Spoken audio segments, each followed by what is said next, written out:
De retour sur le plateau de la grande édition, place maintenant à l'échange et au débat. Et vous l'attendez depuis quelques semaines déjà.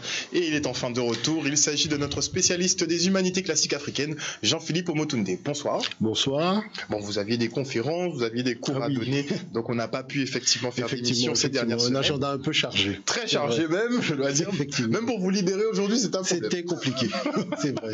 Mais on va quand même essayer de garder cette fréquence. Alors avant d'entamer effectivement notre thématique du jour, c'est-à-dire les origines africaines de la monnaie, j'aimerais qu'on parle un peu d'actualité avec notamment les propos des gouvernants italiens qui sont extrêmement sévères envers la France et concrètement ils accusent la France par le biais du franc CFA de déstabiliser l'Afrique et de l'appauvrir.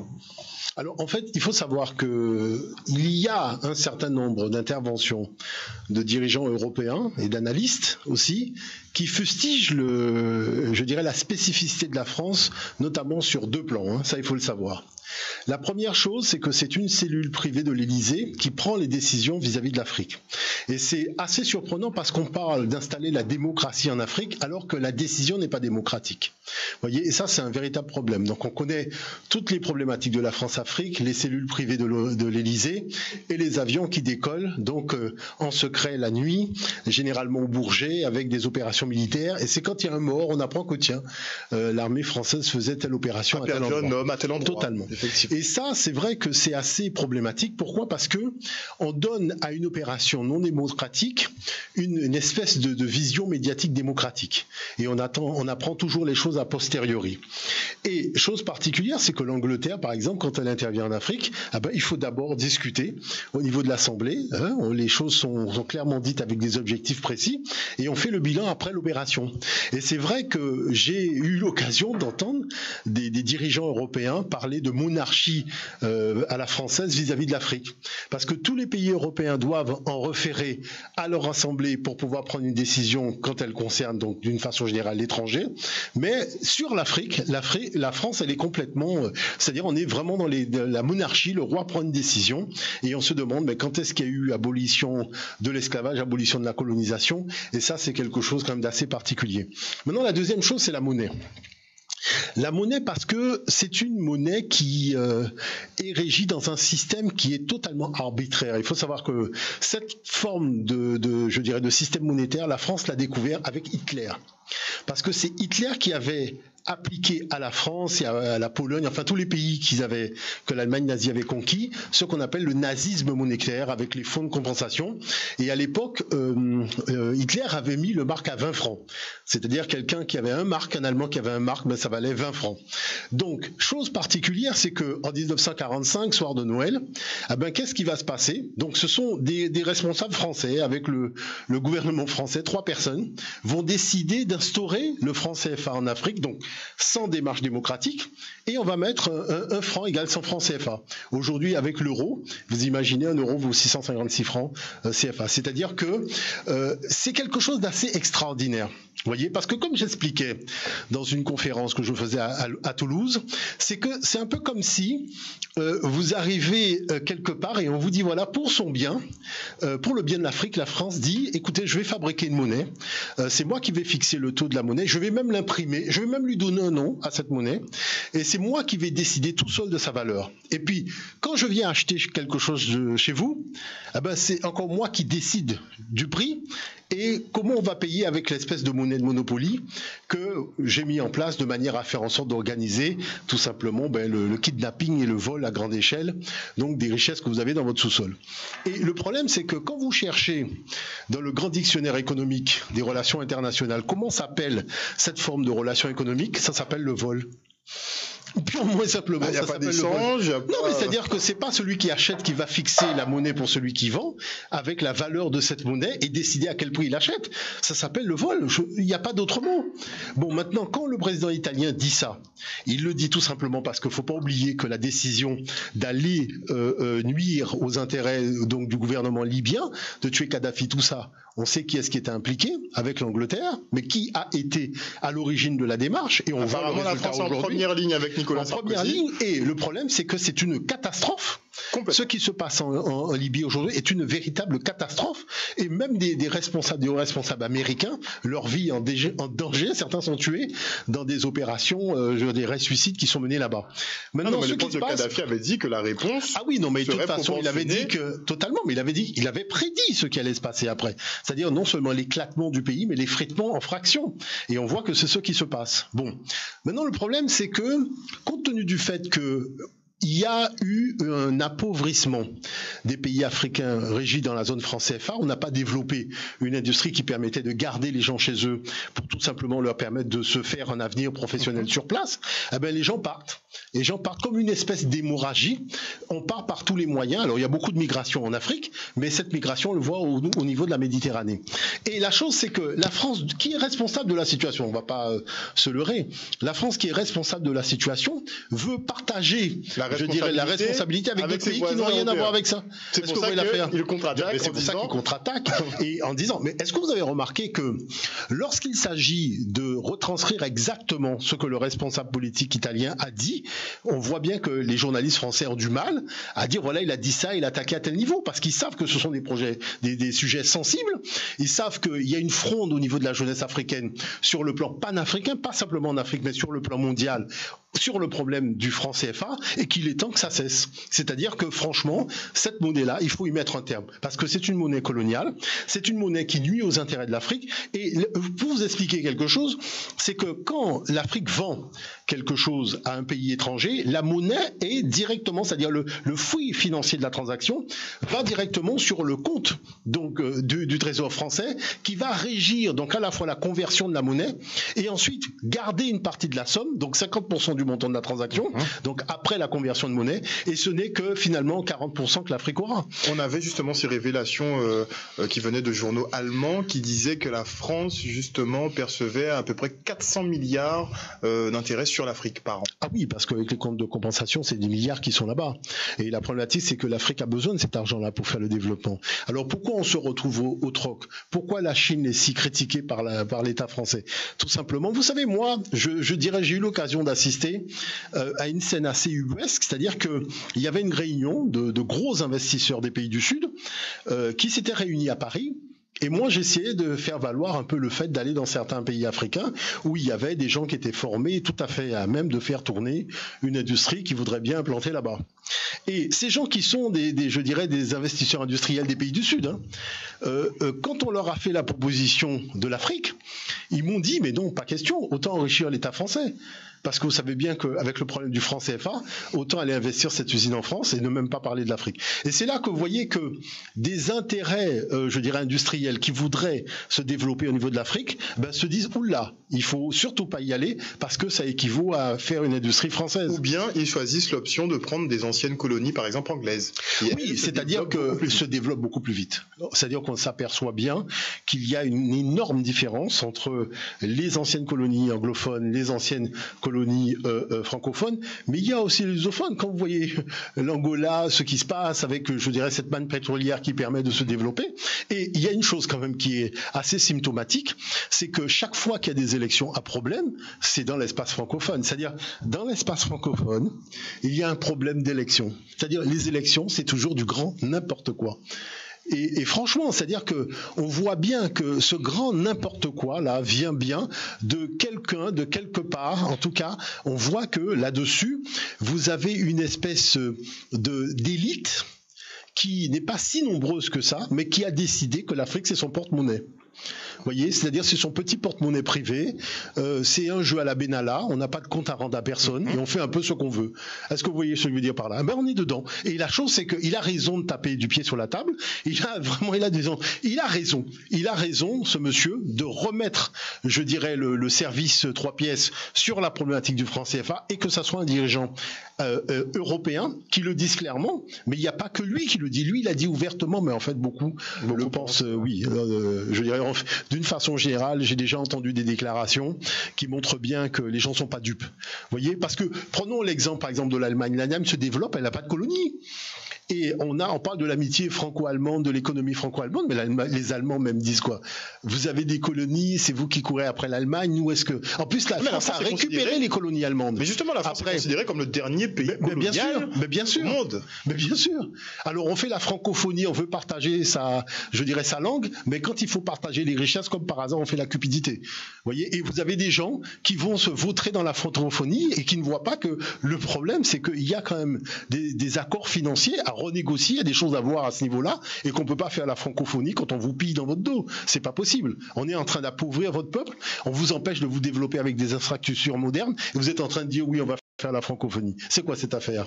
C'est du grand n'importe quoi. Non, mais il faut comprendre que on vit une ère quand même assez intéressante. C'est-à-dire qu'on a l'expression de toutes les formes de cupidité au sein des grands gouvernements. Aujourd'hui, dès que vous avez une élection dans un pays occidental, c'est la cupidité qui s'exprime. C'est-à-dire, on voit avec les financements des partis, ces campagnes à des dizaines de millions d'euros. À tous les niveaux, les extrêmes droites, les gens qui veulent construire des murs, des gens qui veulent... Voilà, c'est-à-dire que toutes les formes de cupidité s'expriment parce qu'on est arrivé à l'ère du Verseau. Et je dirais, cette ère du Verseau, c'est l'ère de la générosité, du partage. Et qu'est-ce qui empêche le partage? C'est la cupidité. Donc il faut que toutes les formes de cupidité sortent du bois, de manière à faire en sorte qu'elles soient repérées par ceux qui doivent agir, de manière à recréer les richesses pour tous. Vous savez, la planète, il y a suffisamment de richesses pour tout le monde. C'est parce qu'il y a deux individus qui veulent garder 90% dans leur poche et qui jouent oui, mais il n'y en a pas assez pour tout le monde. C'est totalement faux. Il y a suffisamment de richesses, il y a suffisamment de moyens pour tout le monde et que chacun puisse pourvoir à ses besoins au niveau de l'agriculture. On n'a pas besoin de faire un aliment à 25 000 km et de le livrer par là.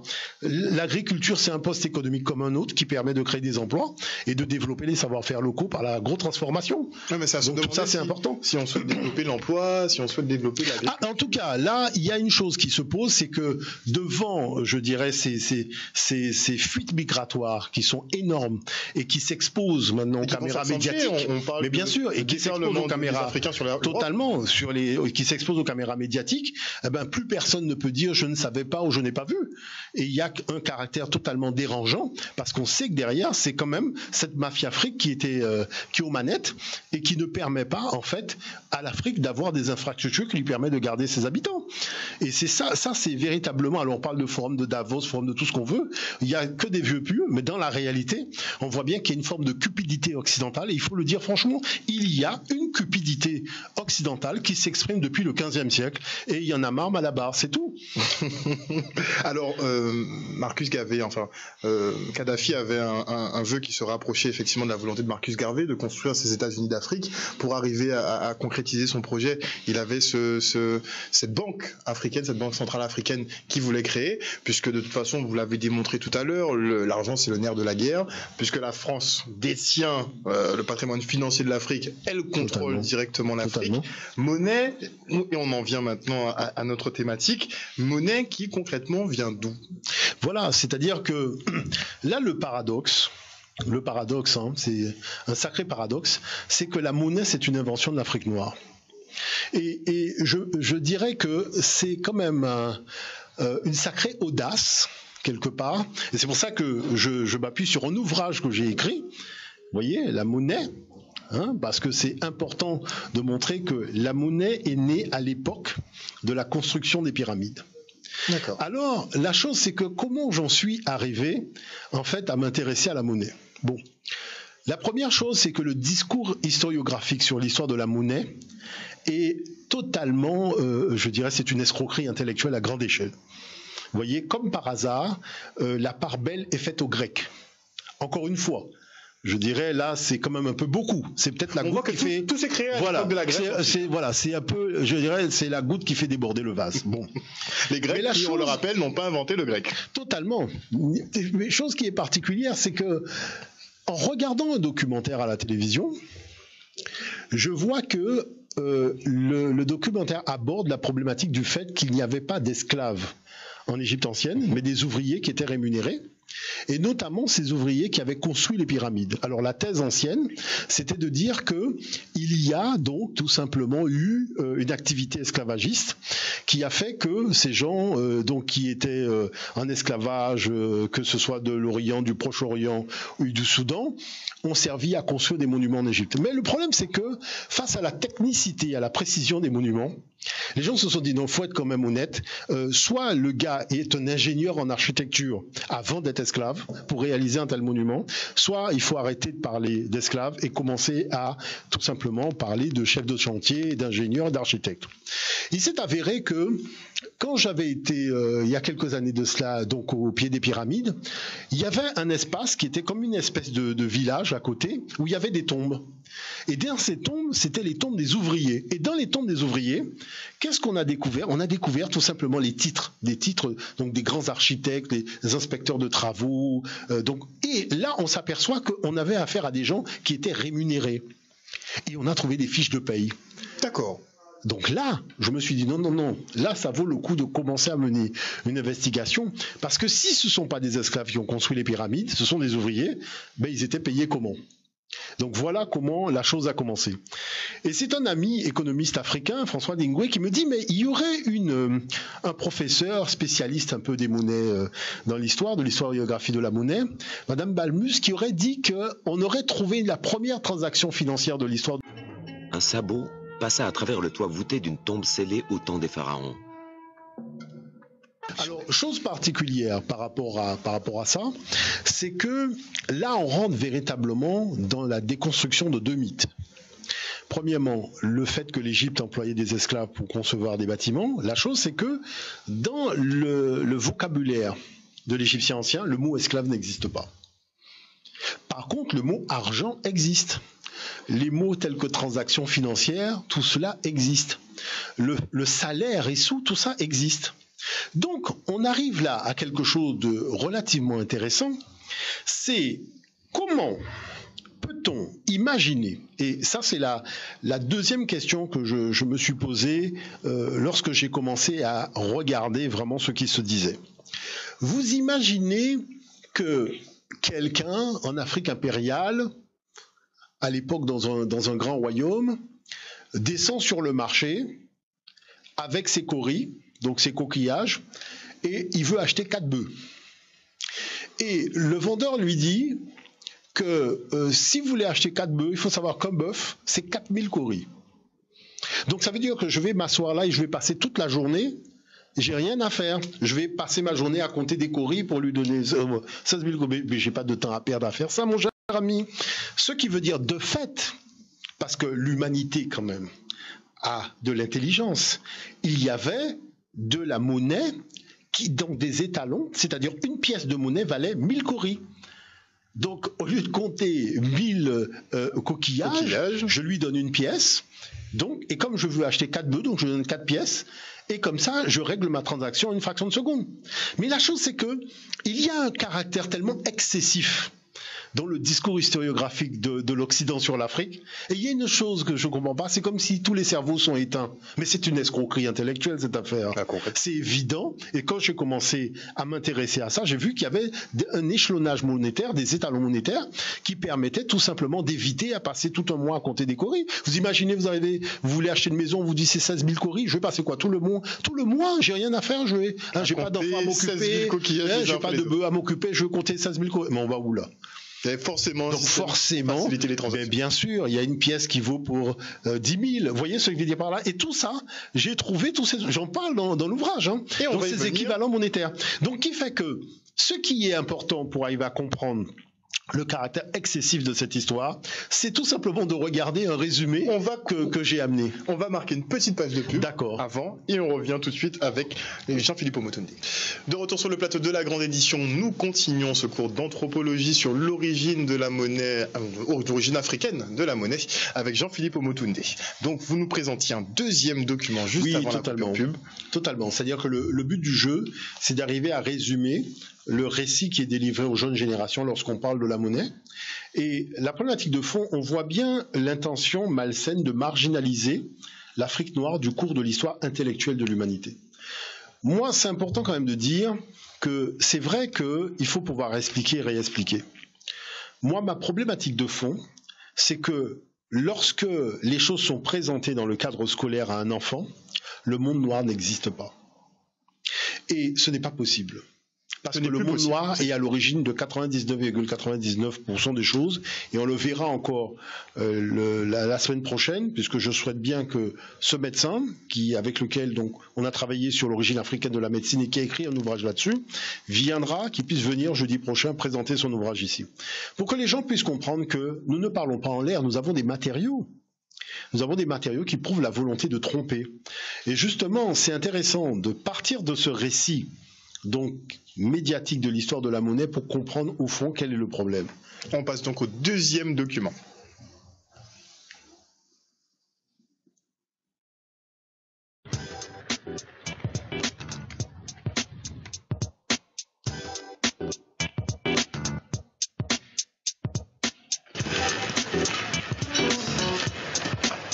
Bonjour, je voudrais un esquimau, s'il vous plaît. Voilà, alors Léo, s'il vous plaît. Merci. Léo, Ouais. tu t'es jamais demandé pourquoi on te donnait quelque chose contre un simple morceau de papier ou de métal? Ben, c'est de l'argent. Oui, on est tous d'accord pour dire que l'argent vaut quelque chose. Mais d'abord, il n'y a pas toujours eu de l'argent. Ah bon? On se fait un petit voyage dans le temps? Je t'invite. D'accord. Au début, les humains ont commencé par faire du troc.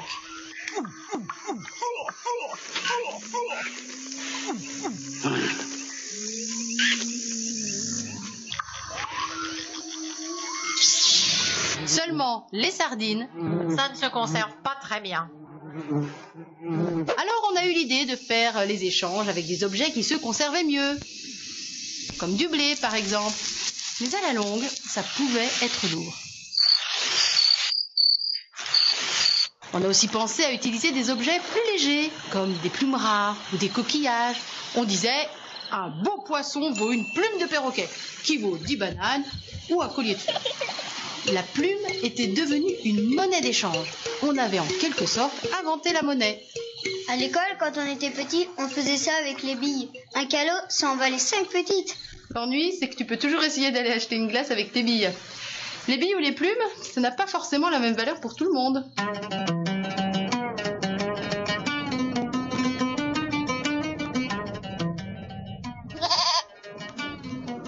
C'est alors qu'on a pensé aux métaux rares et précieux comme l'or et l'argent. Mais il fallait trouver une idée pour ne pas avoir tout le temps besoin d'une balance. Bien du temps avait passé et les hommes avaient maintenant des villes et des États. Ces États ou ces villes se sont mis à fabriquer des pièces en or ou en argent en garantissant le poids de chaque pièce. La monnaie était vraiment née. Donc un petit dessin animé effectivement sur la création de la monnaie. De la monnaie, oui. Qu'est-ce qui cloche? Alors en fait, la chose, c'est que la réalité est beaucoup plus complexe que ça. Et on voit que l'Europe, en fait, a détruit des systèmes financiers qui existaient partout à travers le monde lorsqu'elle a tout simplement bâti son projet colonial.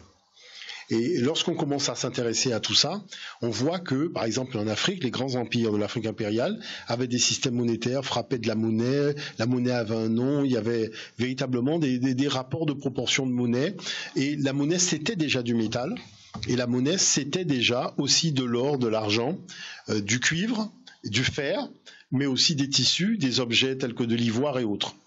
Ce qu'il y a de particulier, maintenant, pour parler de système monétaire, il y a des conditions. Et justement, je voulais que l'expert qui est dans l'autre document parle pour bien expliquer ces conditions. Parce que ce que je vais affirmer, il faut que ça rentre dans le cadre de ces conditions. Et ça, c'est important d'écouter. Les conditions donc pour définir une monnaie. Voilà, un système monétaire. D'accord.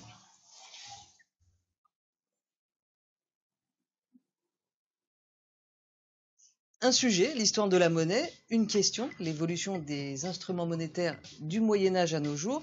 Pour en parler avec nous, Pierre-Cyril Haucoeur, économiste et historien, directeur d'études à l'École des hautes études en sciences sociales. Pierre-Cyril Haucoeur, une première question. La monnaie, qu'est-ce que c'est, la définition de la monnaie? La monnaie se définit par la conjonction de trois fonctions. Intermédiaire des échanges, ce avec quoi on paye, l'unité de compte, c'est-à-dire l'unité dans laquelle on compte les prix, et la réserve de valeur, c'est-à-dire ce que l'on peut utiliser pour garder de la valeur dans le temps. Si vous gardez des billets, vous pouvez, dans le futur, les utiliser pour payer. Et en général, on considère que si les trois fonctions sont réunies, on a de la monnaie. En réalité, historiquement, ces fonctions ont pu être quelquefois séparées. Par exemple, il y avait une unité de compte dans laquelle on faisait les comptes, mais qui était simplement virtuelle. C'est-à-dire qu'on définissait une unité, et ensuite, les instruments de paiement, il n'y avait pas marqué dessus le montant, mais le montant était défini soit par un arrêté de l'autorité publique, soit défini simplement par les commerçants qui décidaient que cette pièce-là, eh bien, elle vaudrait tant de livres ou de francs qui étaient les unités monétaires qu'on utilisait à ce moment-là. Donc on n'avait pas forcément dans les mêmes choses comme on a aujourd'hui un billet qui sert à la fois, qui peut servir à la fois une unité de compte, d'instrument d'échange et de réserve de valeur. Les trois pouvaient être distincts. Et c'est une chose qui a duré pendant très longtemps, pratiquement jusqu'au 19e siècle. Donc là, ça devient intéressant. C'est-à-dire que pour pouvoir affirmer que la monnaie est une invention de l'Afrique noire pharaonique, il faut que ces conditions soient réunies. Et la chose, c'est que non seulement il y a eu quand même des thèses qui ont été faites sur cette question, je pense à Bernadette Menu, qui est directrice de recherche au CNRS, mais aussi, il y a aussi une investigation que j'ai faite à partir du document de Myriam Baxmus qu'on m'a remis. Et vraiment, si on peut regarder maintenant l'autre document que j'ai amené, mais laisser le son ouvert, que je puisse commenter les images, parce que j'ai fait un petit montage pour que les gens puissent comprendre, parce que c'est un résumé de l'ouvrage, que les gens puissent comprendre de quoi il s'agit en fait en réalité. Alors on passe le 4e document, mais en off. Oui, on commentera directement. Voilà, donc ça c'est l'ouvrage, donc la monnaie au temps des pharaons, une antériorité africaine. Donc beaucoup de personnes l'ont lu et m'ont dit non là vous avez fait quand même un travail relativement remarquable. Donc la chose c'est que sur cela on voit que l'historiographie de la monnaie c'est de dire que tout le monde a utilisé les coquillages, ce sont les Grecs d'Asie mineure qui ont frappé pour la première fois donc la monnaie, et la chose c'est qu'on voit arriver cette espèce de billet d'ordre en Chine aux alentours donc de moins 900 et petit clin d'œil au franc CFA en 1945. Vous voyez, donc en plus 900, on a le billet à ordre donc en Chine. Et chose particulière, c'est que c'est le père de Crésus, Aliathès, qui va commencer à frapper donc ces monnaies, en fait tout simplement écraser des petites pépites pour les avoir en forme de jetons. Et voilà toute la tradition des jetons qui est apparue aux alentours de moins 600 dans l'histoire de l'humanité. On retrouve, faut pas l'oublier quand même, une forme de jeton en Chine aux alentours de moins 600. Et puis les Grecs d'Asie mineure vont avoir des pièces. Vous voyez que les pièces sont plutôt, je dirais, mal faites. Mais c'est surtout ce document-là, en 2012, il y a un congrès sur la monnaie et on dit que l'Afrique noire pharaonique n'a jamais connu de système monétaire. C'est-à-dire que vous avez un pays sans tradition monétaire, c'est-à-dire c'est relativement excessif. Et c'est là que je me suis dit, mais non, il faut maintenant mener une étude en règle, de manière à démontrer que ces propos-là, ce genre de choses, vous voyez, c'est excessif. Alors c'est vrai que le terme toucher le pactole, être riche comme Crésus, ça vient de cette histoire-là. Donc c'était le fleuve qui s'appelait le Pactole, dans lequel il y avait les pépites, et il prenait les pépites et il faisait un alliage spécial, et on fêtait une espèce de sceau de manière à avoir le visage ici de lion, et ça représentait l'emblème du roi Crésus, et c'est pour ça qu'on dit riche comme Crésus, donc l'histoire a retenu cette affaire-là. Il faut savoir que le terme monnaie est rattaché à une divinité romaine qui est Juno Moneta. Et Juno Moneta, c'était une monnaie qui était frappée sur le mont Jupiter. Et vous allez comprendre pourquoi la sonde Juno a été envoyée sur Jupiter. Vous voyez, la sonde Juno, comme par hasard, elle va sur quelle planète? Sur Jupiter. Donc vous voyez qu'il y a un petit côté, il y a un mysticisme qui est fait ici, qui est fait dans le fonctionnement monétaire. Il y a beaucoup de pièces de monnaie en Europe où il y a des têtes de noirs.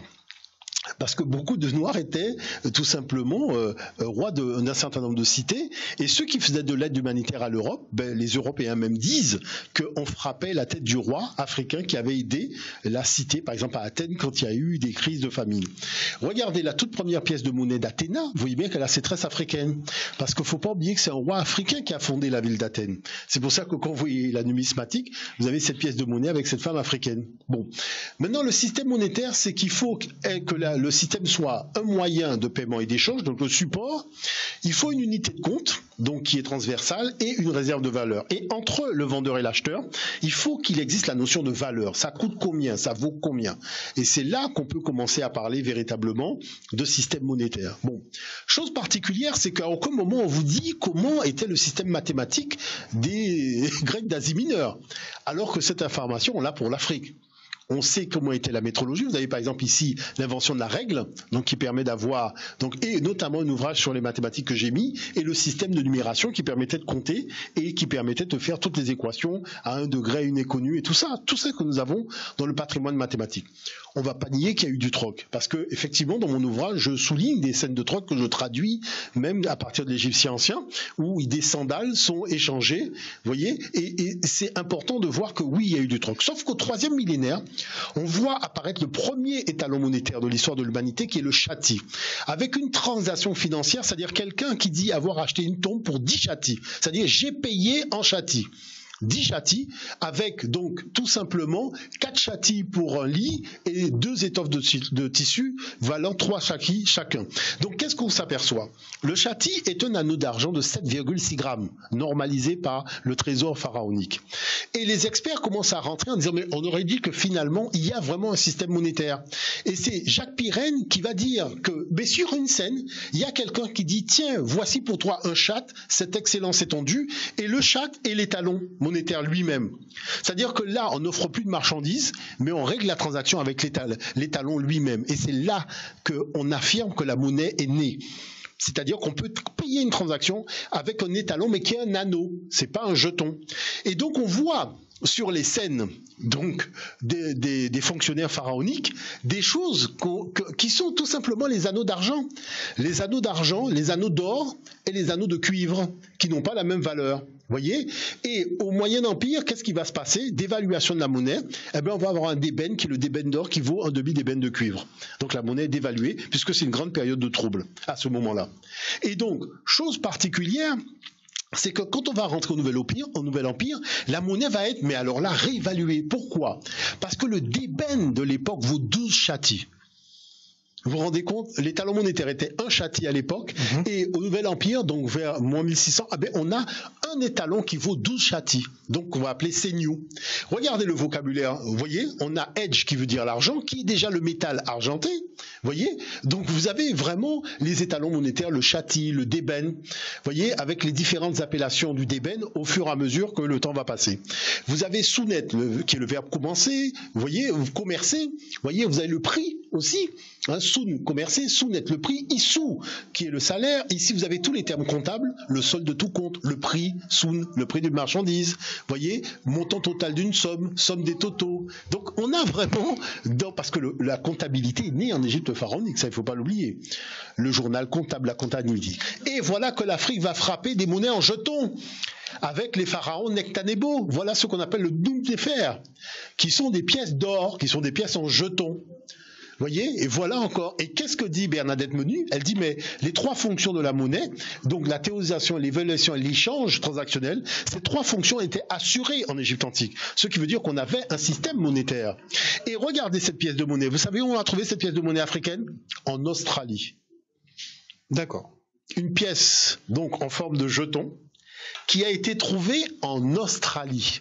C'est pour vous dire à quel point les échanges économiques étaient étendus avant l'arrivée des Portugais qui ont tout détruit avec leurs canons qu'ils avaient montés sur les bateaux. Donc qu'est-ce qui se passe? Il se passe que si vous prenez un dictionnaire hiéroglyphique et que vous allez chercher le mot argent, le mot transaction financière, vous allez trouver tout ça. Si vous cherchez les mots chati, c'est-à-dire qu'à un moment, les égyptologues même se sont dit non, on ne peut pas continuer comme ça, puisque ces termes-là, on les a. Vous savez que la fonction d'avocat, c'est une invention de l'Égypte pharaonique. Et quand quelqu'un est condamné devant la justice, vous avez la personne qui dit bon, comme je lui ai vendu un âne défectueux, je lui rendrai son argent.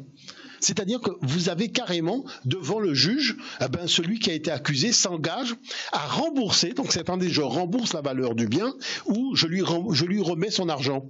Je lui rembourse son argent et l'argent est cité, c'est-à-dire en termes de chati, qui est le prix à laquelle l'individu a acheté l'âne qui était défectueux. Donc c'est-à-dire qu'on a toute une série en fait, de choses qui prouvent que le système monétaire existait. Maintenant, il y a des spécialistes de la monnaie en Europe qui ont analysé ça. Moi, j'ai mis leur testament. Eux-mêmes reconnaissent qu'il s'agit vraiment d'un système monétaire qui fonctionne. Donc la chose, c'est pourquoi, lorsqu'on aborde l'histoire de l'humanité, alors qu'il y a des matériaux probants, alors qu'on a des choses réelles dans le lexique pharaonique, pourquoi l'Afrique est systématiquement marginalisée comme ça des grandes problématiques de l'histoire de l'humanité? Parce que la monnaie est un enjeu. La monnaie, c'est l'expression du pouvoir. C'est le nerf de la guerre. Totalement. C'est l'expression du pouvoir d'un État, c'est l'expression du pouvoir de la puissance économique d'un peuple, c'est l'expression du pouvoir. Vous imaginez que lorsqu'il faut, par exemple, chercher le nom de la nouvelle monnaie, les gens s'interrogent, mais il faut l'appeler Chati ou il faut l'appeler Débène. Nous sommes les inventeurs de la monnaie. Il faut savoir que Pharaon éditait 20 000 fiches de paye par mois. Quand vous regardez le paiement des ouvriers, l'ingénieur n'a pas le prix du simple ouvrier. L'ingénieur qui travaille à mi-temps n'a pas le salaire plein. Et puis, vous savez, la meilleure, quand il y avait des blessés, il y avait déjà les congés maladie. Il était indemnisé parce qu'il n'avait pas pu venir travailler, parce qu'il avait été blessé sur le chantier. Donc, toutes ces choses-là, la grève, le droit de grève sur Ramsès III, il y a le papyrus de la grève qui montre comment les gens ont fait grève donc sur Ramsès III pour protester de leurs conditions de travail. Donc, c'est-à-dire les gilets jaunes à l'époque pharaonique. Donc, tout ça pour montrer, mais c'est important de comprendre ça. C'est-à-dire que ce que les gens doivent comprendre, c'est qu'il y a un côté franchement malsain, mais vraiment malsain, à partir du postulat que les Noirs n'auraient pas fait. Vous voyez l'affaire. Alors qu'on cache des matériaux, on cache des documents, tout simplement pour ne pas que le jeune puisse découvrir son potentiel, de manière à laisser le statu quo. Statu quo de quoi? Eh bien, tout simplement de l'appauvrissement de l'Afrique à grande échelle, parce que cet appauvrissement, c'est quoi? C'est l'appauvrissement d'abord des esprits. Des esprits appauvris créent tout simplement des pays appauvris. Vous savez, un jour, je discutais avec monsieur l'ambassadeur Logola qui me disait, mais il y a une chose sur laquelle vous avez raison, c'est qu'un pays qui veut se développer ne peut pas le faire avec des cerveaux sous-développés. C'est-à-dire, c'est ça. Comment voulez-vous développer votre pays? Comment voulez-vous, même en Guadeloupe, concevoir un projet de civilisation si vous n'êtes pas maître des notions qui sont enseignées aux jeunes générations? Parce que la chose, c'est pas de dire que, voilà, avec la goyave, on peut faire ça, mais il faut théoriser une science à partir de ça. C'est pas simplement le fait de dire qu'avec l'huile carapate, on peut faire ça, mais il faut théoriser une science. Il faut créer une herméneutique de nos traditions ancestrales pour dégager des courants scientifiques avec des systèmes d'études, des normes, des références, des choses précises, mais qui ne rentrent pas dans le cadre de ce qui se fait à l'Occident. Parce que ce qui se fait à l'Occident, c'est fait uniquement pour affirmer une hégémonie économique et, je dirais, l'intérêt même du corps humain n'est même pas pris en considération dans le traitement qui est donné, puisque le but c'est de faire de l'argent. Donc il faut revenir à une certaine éthique. Et vous voyez que le discours de l'éthique en historiographie, de l'éthique dans la science, et de l'éthique même dans la confection des aliments. C'est un discours qui est ouvert. Parce que moi, j'étais, simplement pour vous donner un exemple, j'étais en train de réfléchir à une thématique d'un cours devant un petit étalage, quand la dame, elle vient me dire, vous posez la question de savoir quel jambon vous allez acheter parce que le jambon est devenu un problème.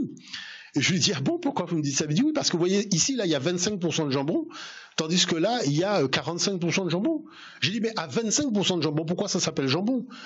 Est-ce que vous comprenez l'affaire? Un quart de jambon. Un quart de jambon, ça s'appelle jambon. Vous voyez ce que je veux dire par là? Donc, tout ça pour montrer que il y a un devoir que nous avons aujourd'hui, c'est tout simplement de revisiter notre histoire, mais sur la base de matériaux scientifiques. Et c'est pour ça que j'ai écrit le livre. J'ai écrit le livre parce que la monnaie est un enjeu aujourd'hui dans le monde noir, mais on ne va pas réinventer le fil à couper le beurre. C'est-à-dire, on peut partir de notre intériorité de manière à bâtir l'avenir. Et c'est surtout ce que j'ai voulu faire. Donc, j'espère que vous avez passé un bon moment en notre compagnie. N'hésitez pas effectivement à vous documenter, à faire vos recherches ou à contacter Monsieur Omotunde et l'Institut Anijar, ou bien vous nous appelez et on vous mettra en relation, il n'y a pas de souci. En tout cas, la grande édition revient demain à 18h30. Passez une excellente soirée sur Canal 10.